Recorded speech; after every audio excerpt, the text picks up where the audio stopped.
Hey, remember back in 2024 when then candidate Trump was rather ambivalent about releasing the Epstein files?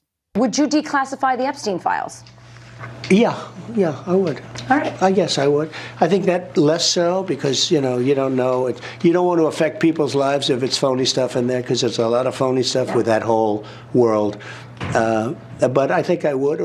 And then remember earlier this year when now President Trump was rather angry about people caring about this Epstein guy. Are you still talking about Jeffrey Epstein? This guy's been talked about for years. You're asking, we have Texas, we have this, we have all of the things.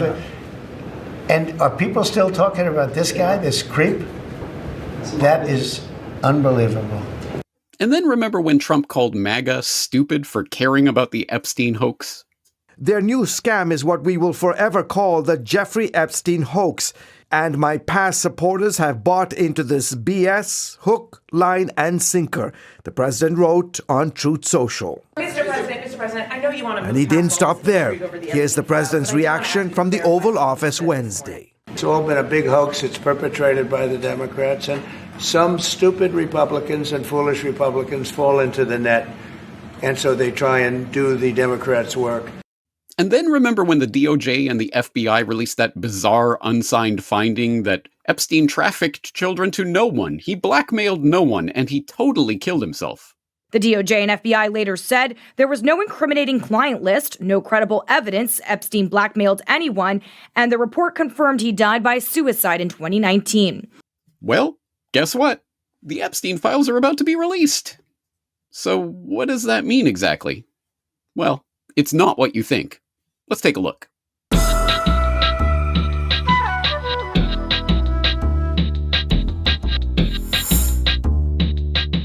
You're listening to the Corbett Report.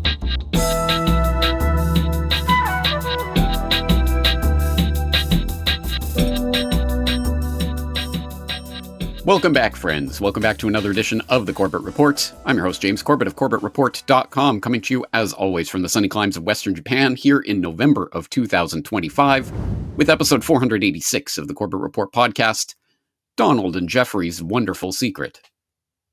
All right, so in case you hadn't heard, there are some developments that are taking place even as I am recording today's episode surrounding Jeffrey Epstein. And to put this in context and to frame our investigation today, I'm going to take a cue from an email that I received recently from Justin, who writes, James, what are your thoughts on the Epstein files?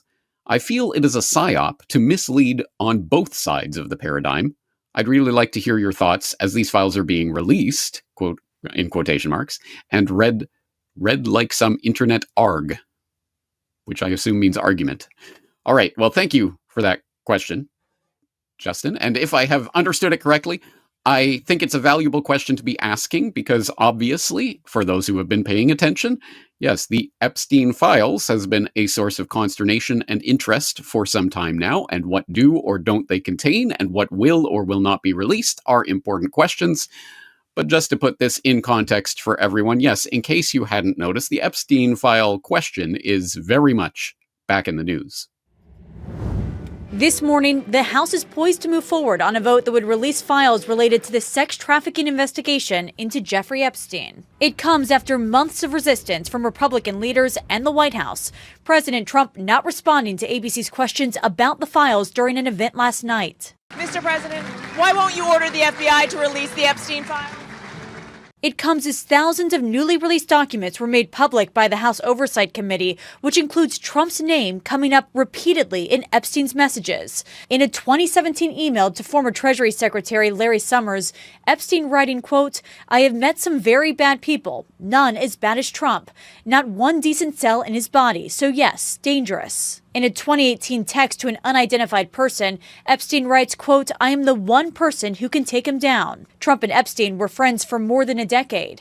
Trump, who has denied any wrongdoing, says he broke off the friendship when he learned Epstein and his accomplice, Ghislaine Maxwell, were luring away women and teenage girls who worked at Mar-a-Lago. In a 2019 email to author Michael Wolff, Epstein writes, Trump said he asked me to resign. Never a member ever. Of course, he knew about the girls as he asked Ghislaine to stop.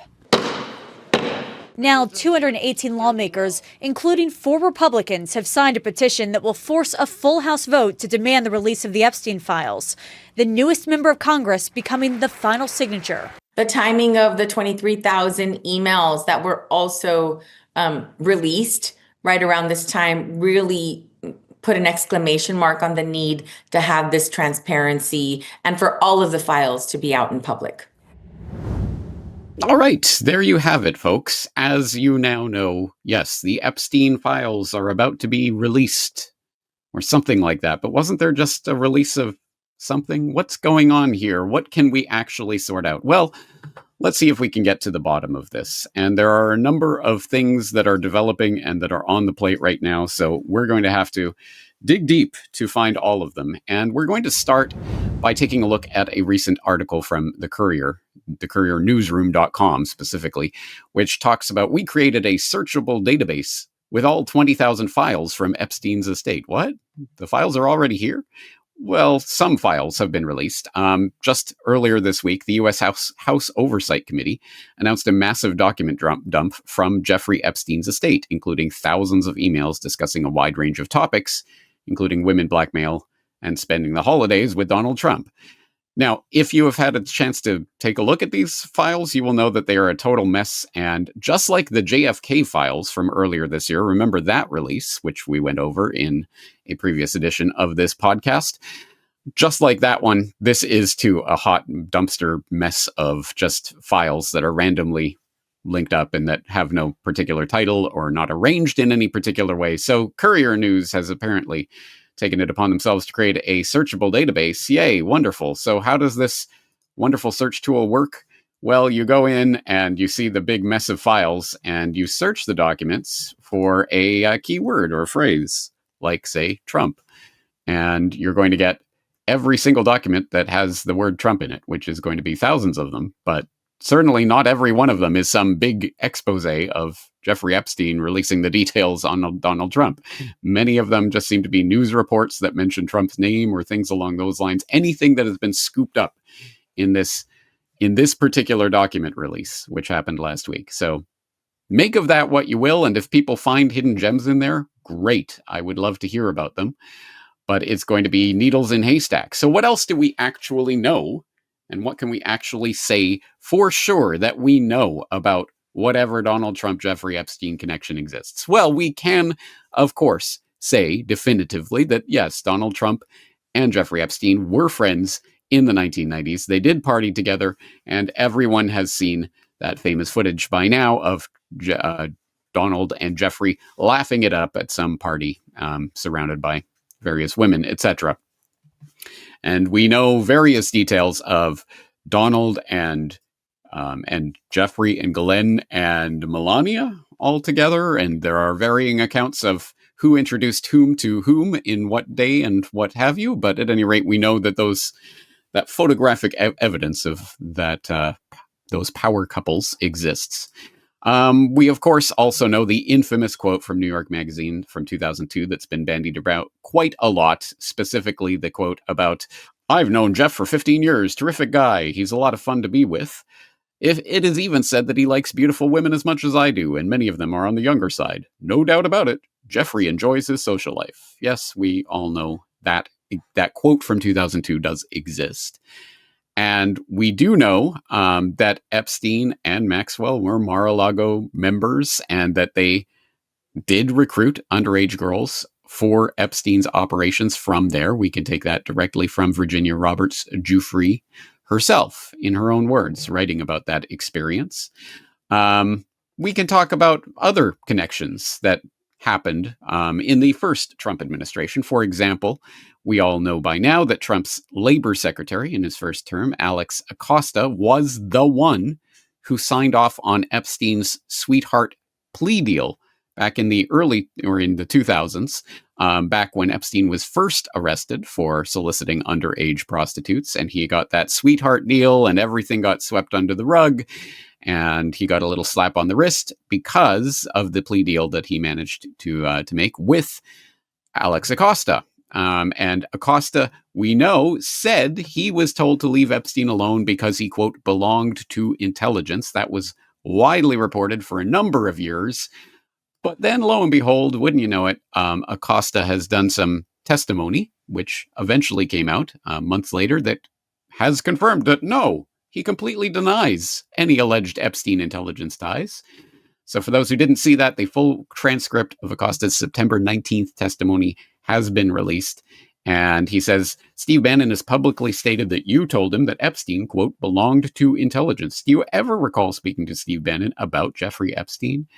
And ultimately, he says that he denies that there was any intelligence link, or he was told. No knowledge as to whether or not he was a member of the intelligence community, but he says he was not told by anyone in intelligence to lay off him. So make of all of that what you will.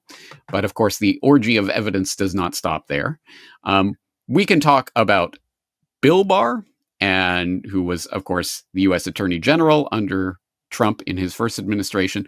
But his father, Donald Barr, also seems to have a curious relation to Jeffrey Epstein.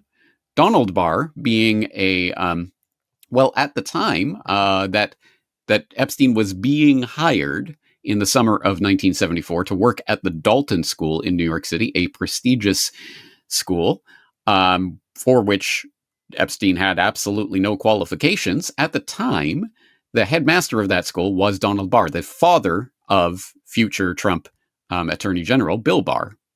Okay, so what on earth do we make of that relation? Well, we don't know exactly if Donald Barr was the person who actually interviewed Epstein and or hired him. We know that Barr left in the summer of 1974 to take a different position at a different school. Shortly before Epstein actually started working in September of 1974. But at any rate, there is that connection, that their paths did seem to cross at the Dalton School in the summer of 1974. And we also know, although Snopes, the good old fact checkers at Snopes, do their best to try for some reason to sweep all of this under the rug and downplay it.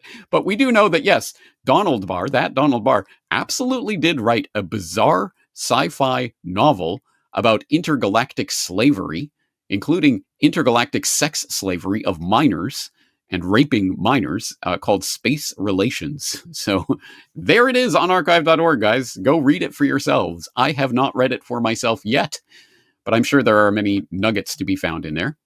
But we don't have to stop there. We can, of course, point to other mysterious things. Oh, it should, of course, be pointed out that Bill Barr, the son of Donald Barr, was, as Trump's attorney general, the one to sign off on on Epstein totally killed himself, guys. That was exactly what happened. Don't worry, guys. All done and dusted. We arrested him. He killed himself. Done. So again, make of that relation whatever you will. We know that Trump did, when Ghislaine Maxwell was arrested, wish her well. Not once, but twice. He doubled down on it. Yes, he absolutely does wish Ghislaine Maxwell well. And, well, she is doing well at this point, because, of course, we know she was arrested and sentenced for trafficking underage girls to no one, apparently. But we do know that she is now at Club Fed, or should that be Camp Cupcake? Ghislaine Maxwell allowed unlimited amount of toilet paper in Camp Cupcake prison, in which she's apparently writing letters talking about how much she's enjoying her new stay in her new digs. And oh, by the way, her fellow prison inmates are petrified of Ghislaine Maxwell and the power that she seems to wield over this minimum security prison that she's been shoveled off to, as she woos Trump for an early release. And why on earth would she expect that? Oh, that's right. Because, of course, as we all remember earlier this year, Ghislaine Maxwell, who wants a pardon, says she never saw Trump in any appropriate setting. Wow, okay, perfectly on the level there. What level?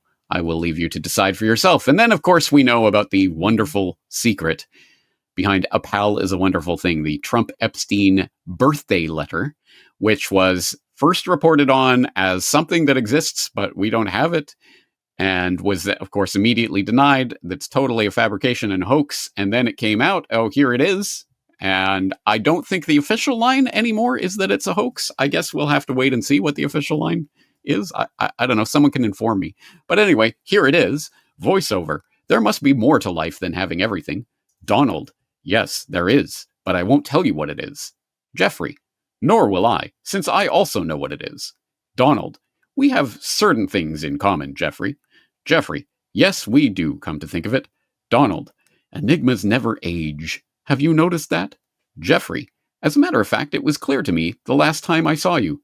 Donald, a pal is a wonderful thing. Happy birthday, and may every day be another wonderful secret. Ah, what a wonderful, loving, touching birthday letter between a couple of friends. Anyway, again, make of that letter what you will. We just know that it exists. So does that mean that maybe Epstein has some dirt on Trump? Well, let's ask Mark Epstein, brother of Jeffrey Epstein, who alleges an FBI cover-up and who also says, yes, they have dirt on Trump. Or Epstein had dirt on Trump. Specifically, Mark Epstein, the brother of convicted sex offender Jeffrey Epstein, tells News Nation that his brother revealed he had dirt on President Donald Trump. And interestingly, in the same article they report on, I've been recently told the reason they're going to be releasing these things, the FBI files that they supposedly have, and the reason for the flip, as in, we're not releasing them, okay, release everything, is that they're sanitizing these files. He says, there's a facility in Winchester, Virginia, where they're scrubbing the files to take Republican names out of it. That's what I was told by a pretty good source. All right, believe a brother of convicted sex offender Jeffrey Epstein or not, but that is the allegation. And it absolutely, whatever you think, whatever it has, Trump absolutely did not have sexual relations with that man, Bill Clinton. No, there is that email talking about, does Putin have the pictures of Trump blowing Bubba? But that's not that Bubba, guys. It's totally a private individual that you wouldn't know about who was named Bubba. So maybe that was some sort of joke about Lewinsky. Maybe it was a joke about Ghislaine Maxwell's horse. Maybe it was some real thing. Maybe it was. Who knows? Will we ever know? That's really the question. But don't worry, guys. We're about to find out because the Senate has unanimously approved a bill to release the Epstein files. Great. Wonderful. Finally. Exactly what we all wanted, right? The Senate has just agreed by unanimous consent to approve the House-passed bill to require the Justice Department to release all unclassified records and documents related to convicted sex offender Jeffrey Epstein. Upon receipt of the legislation from the House, only hours after the lower chamber voted 427-1 to approve it, sending the bill to President Trump's desk for a signature. Great! Release the files. Release the Kraken. It's coming, guys. Just maybe a little problem with that. Remember what Mark was alleging about the cover-up that's going on right now where they're redacting all the names? No, they would never do it. Oh, wait, they totally would. The FBI redacted Trump's name in the Epstein files, according to Bloomberg, saying the Bureau's FOIA team tasked with conducting a final review of the records blacked out the names before higher-ups said last month that releasing the documents would not be appropriate or warranted, in which you can read the entire report, but the bottom line is the FBI's behind-the-scenes decision-making suggests that the chances of aliens resurrecting JFK are greater than Trump's name ever being unredacted from the Epstein files. And just backing that up in a more serious tone, Ken Klippenstein has this up. National security blocks Epstein files release. The one word preventing transparency, where he points out there's one awkward word in this valiant effort to get the files released that is actually in the act itself, the Epstein Files Transparency Act, specifically Section 2, release of documents relating to Jeffrey Epstein, subparagraph A, in general, not later than 30 days after the date of enactment of this act, the Attorney General shall, subject to subsection B, make publicly available in a searchable and downloadable format all unclassified records, documents, communications, and investigative material.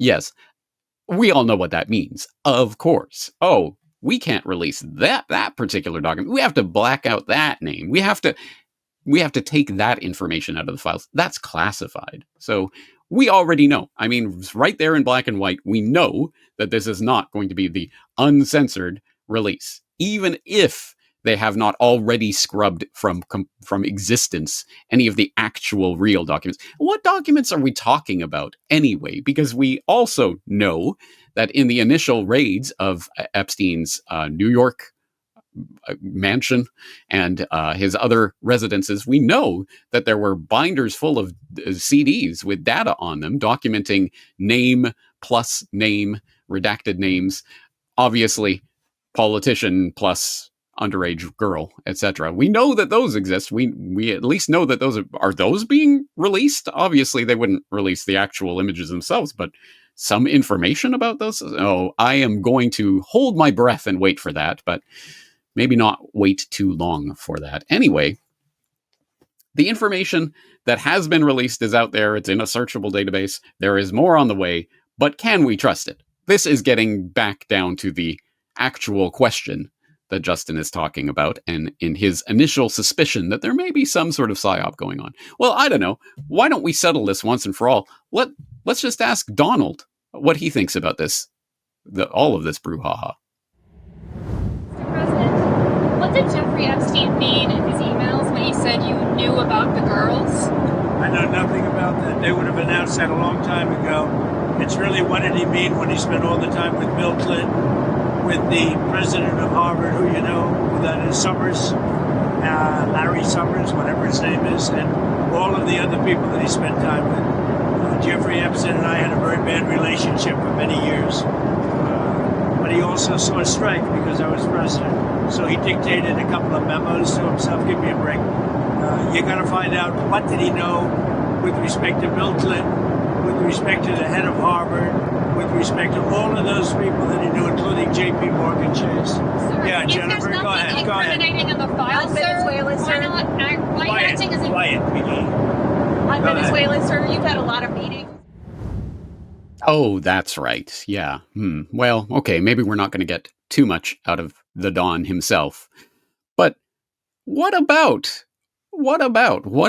as you may have heard from various people donning the red MAGA caps in recent days, weeks, and months, now that Epstein is, I guess, no longer a hoax per se, yeah, release the files. Who cares? Because what about Clinton? Yeah, what about Clinton? I mean, again, there's new revelations, fresh revelations telling us what we already knew and suspected for a long time anyway, coming out on a daily basis now, like this recent post on Epstein emails with ex-Obama lawyer claim he stopped talking to Bill Clinton for mysterious reasons.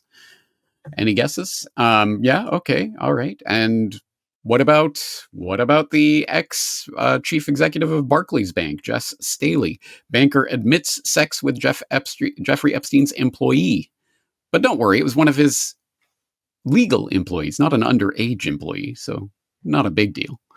You might have seen just recently, Larry Summers, who, again, this isn't new news. We knew he was connected to Epstein, but now we have more details as more of their email correspondence is coming out, and it turns out Larry Summers was seeking Jeffrey Epstein's advice about how to woo or bed some sort of Chinese intelligence operative, ? At any rate, some weird shenanigans going on there, and it looks like he's now starting to suffer some professional consequences for this as Larry Summers steps down from public commitments after emails show friendly relationship with Jeffrey Epstein. Well, I think it shows a bit more than that, but that's about all you're going to get out of the lying liars of PBS. So, well, okay, who else? Who else is going down? I mean, we could talk about a million people who we already know. Ehud Barak, who has spent plenty of time with Epstein and was in the Black Book and all of that, and various assorted others who have been photographed with Epstein around Woody Allen and Bill Gates and everyone else. But, oh yeah, there was somebody else who suffered pretty drastic consequences recently for his association with Epstein. Oh, right. Formerly Prince Andrew, who is no longer a prince because of his association with Epstein, as things finally begin to catch up with him. And there is an in-depth, and I don't think it offers any new insights or information, but it's a good roundup of information about the Andrew Epstein relationship that was posted up by the Gray Zone recently, the intel scandal behind Prince Andrew's twisted Epstein exploits. As I say, I don't think there was any breaking new revelations in here, but there's quite a few links to a lot of reporting that's been done in the past by Whitney Webb and others that gives a better handle on that relationship and the nature of it and what was behind it and some of the background. But actually, maybe it's just that headline itself that starts to open a window into the bigger question involved here. Because yes, we are concentrating on all of this Democrat-Republican squabbling and these lower rung politicians and others who may or may not be implicated in this or that scandal. Okay, I'm not saying that's not important at all, but I'm saying it might be missing the forest for the trees. And then what are the trees? Well, the intel scandal behind Prince Andrew's twisted Epstein exploits may give us a bit of a handle on this. Oh, that's right. Maybe this isn't about left, right, phony wings of the same bird of prey, horse squabbling and trading, what have you. No, maybe this is about something deeper, like a deep state / intelligence operation that we know that Epstein was neck deep in. And how do we know that? Well, we know that from a number of different sources and a number of different angles, which we will get into. But it does, of course, even the question of the deep state / intelligence operation angle does raise the question. Okay, so if Epstein was a deep state operation, who was he working for? Well, I don't know. Let's turn to Dana Bash of CNN for some outrage about a possible suggestion of who Epstein might be working for. Okay, so on that, I do want to ask you about something you posted just yesterday on X. You questioned who and what country is putting so much pressure on Trump to keep the Epstein files hidden. And you included a picture about donations from pro-Israel lobbying group AIPAC. What are you trying to say there? Mm-hmm. Well, I think it's the question that many Americans are asking, especially when we saw information recently come out in these emails that the Oversight Committee that I serve on has released. And we saw Jeffrey Epstein with ties to Ehud Barak. We saw him making business deals with them, also business deals that involved the Israeli government, and seems to have led into their intel agencies. And I think the right question is to ask is, was Jeffrey Epstein working for Israel? And I'm proud to say I don't take money from AIPAC. I don't take money from any special group of people. I'm just representing my district and the American people. And so that's what I was referring to. I just want to be clear. Are you saying Israel is pushing the president of the United States to cover up the Epstein files? And what evidence do you have that that is the case? I simply just asked out loud, is there a foreign government? And it could be any foreign government, but is a foreign government pushing to keep this covered up? Because people just don't understand the big fight against. Well, you had AIPAC up there. It was pretty clear which government you were talking about. That I'm questioning that government in particular and questioning any other foreign government. Oh, right. Israel, the whole Israel thing. Oops. Yeah. Dana Bash wants you to know she's absolutely just boggled by the fact that Marjorie Taylor Greene could suggest such a thing. Why would you even post that? Do you have any evidence? I work at CNN and I've never seen any of that. Oh, that's probably why you've never seen any of that evidence. For people who are interested in that story and that particular intelligence angle, then you might be interested in the recent reporting at Dropsite News, which has an entire Epstein and Israel series that they're releasing seemingly on a daily basis at this point. The latest, as I am recording this, Jeffrey Epstein pursued Swiss Rothschild Bank to finance Israeli cyber weapons empire. But they also have many other reports besides. Israeli spies stayed for weeks at a time with Jeffrey Epstein in Manhattan. Jeffrey Epstein helped Israel sell a surveillance state to Côte d'Ivoire.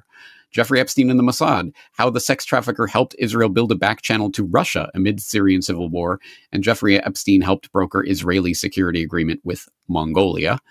Again, the idea of an Epstein-Israel tie should not be new news to anyone who follows sources like the Corbett Report, or sources like, of course, Whitney Webb at Unlimited Hangout, who's been writing about this for years, first at Mint Press News and then at Unlimited Hangout, and of course, documented in her 900-page, 2-volume tome, One Nation Under Blackmail, which I will once again commend to your attention. I hope that people in my audience have that incredible resource at their disposal, because it has many, many, many more specific and documented connections between, say, Epstein and intelligence, and Epstein's circle and network and intelligence agencies than you could shake a stick at. So once again, I will just direct people to that particular book, which documents it all in great detail. But I think this is where we start to end up when we start to really look at Justin's suggestion from the initial email that prompted today's investigation. Is this all a psyop? Well, I wouldn't say it is all a psyop. I think that the deep state would prefer that these types of blackmail operations remain under the covers and don't get this type of attention But when and if they do get out, and there is attention that is being placed on it, of course, they have 17 ways from Sunday for sweeping it under the rug, spinning it around, making it into the left-right game. Oh, it's all a Democrat hoax, and all of the other games that will be played to distract you from the real angle here, the real, actual crux of this issue as to what kind of blackmail and is working here, for what intelligence agencies, for what purpose, and what other things was Epstein involved in besides, because he was involved in a lot more than the prurient sex scandal related details that are the ones that get all of the attention in the press.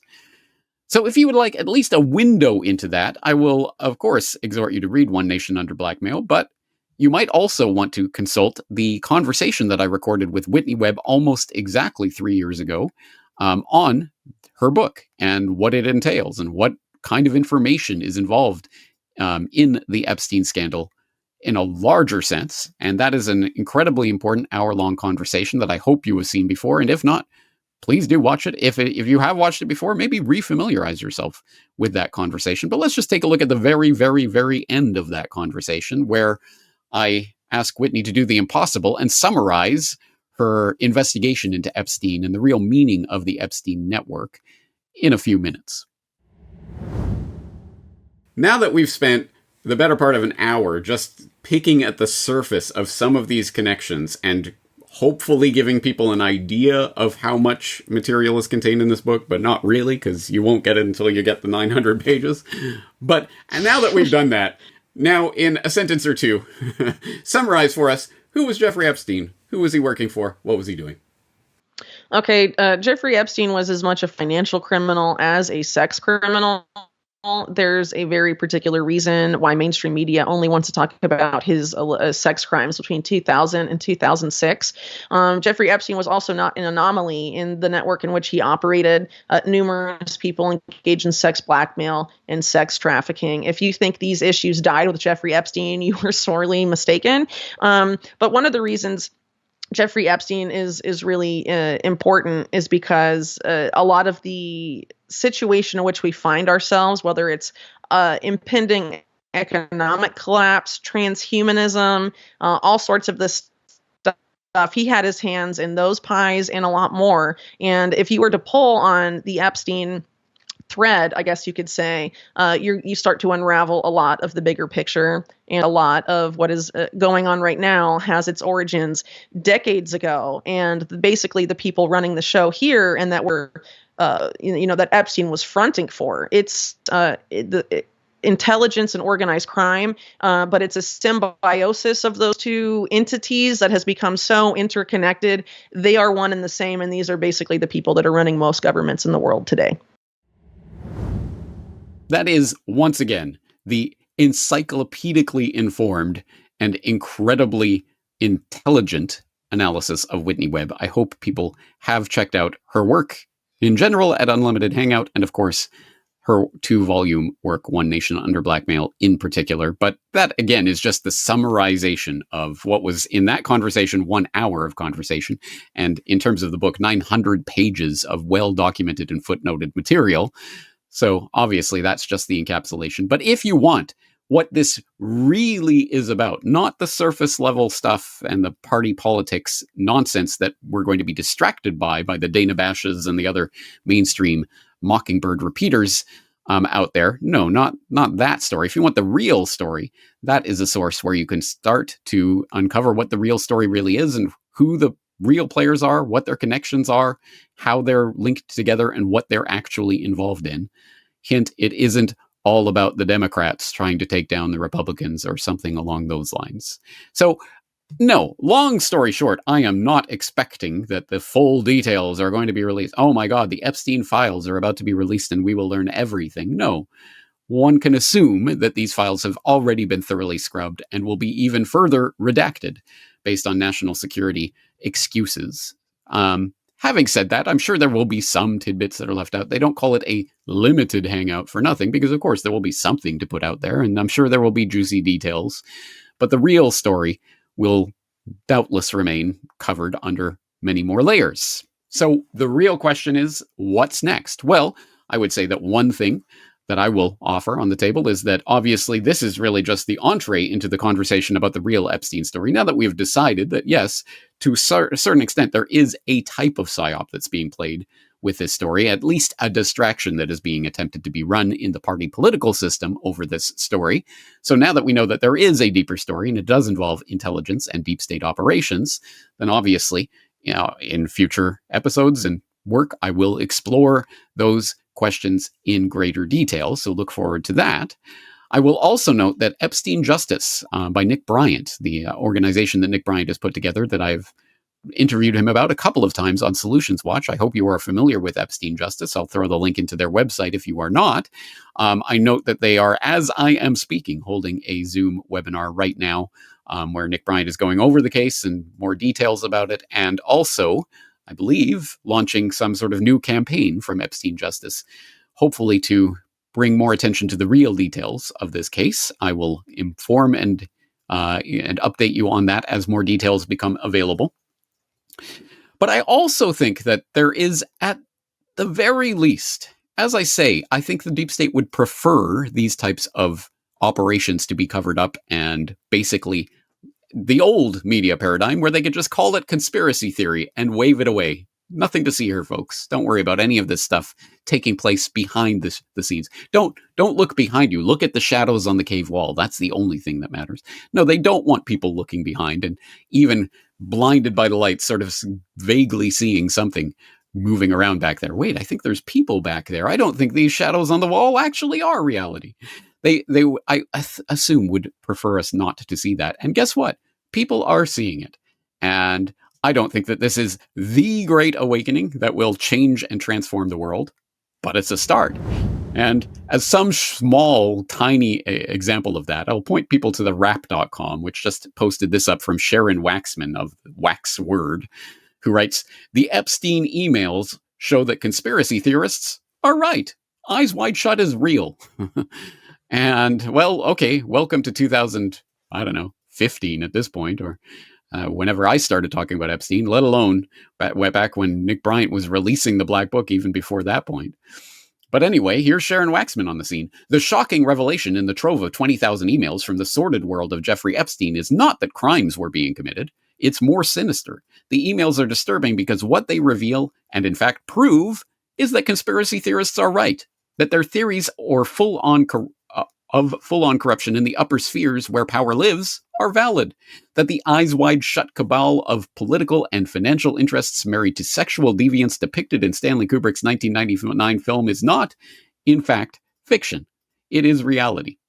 So often journalists like myself attempt to demonstrate to family members and voters in the far reaches of the country, flyover country, away from centers of power and money, that their conspiracies are false. The politicians are flawed, but that corruption is not the norm. It isn't how we all operate. But the Epstein emails suggest otherwise. They suggest that, in fact, there is a widespread code among people with power and money who support one another.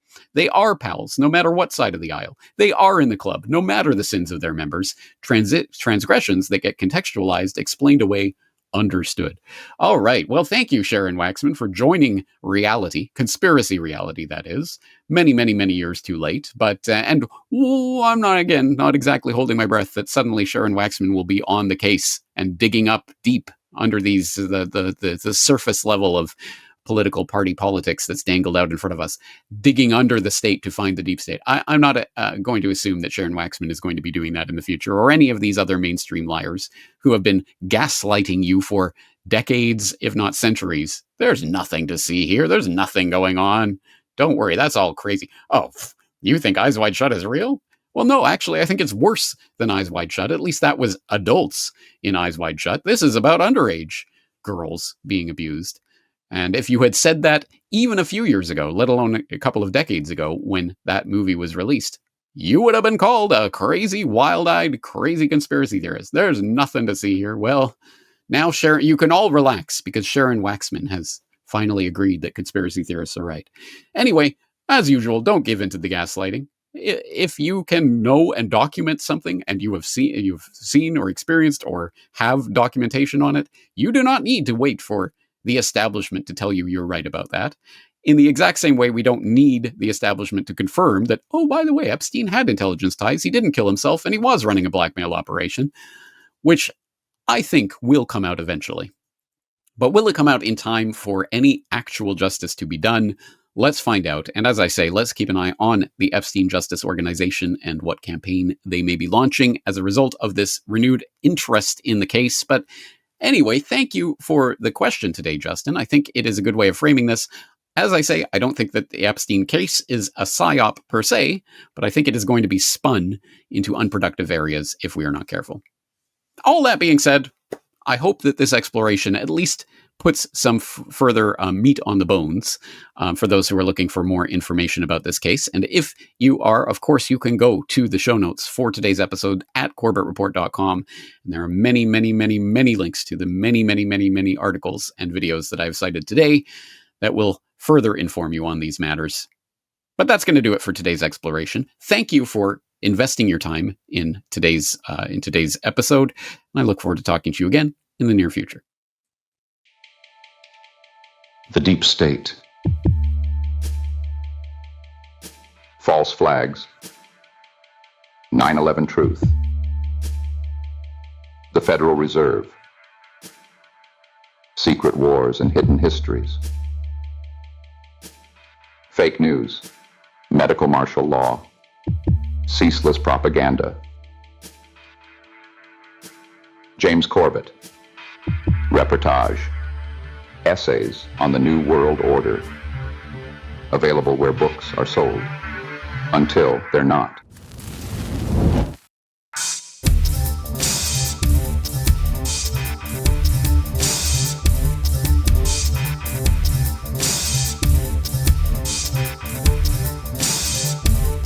Reportagebook.com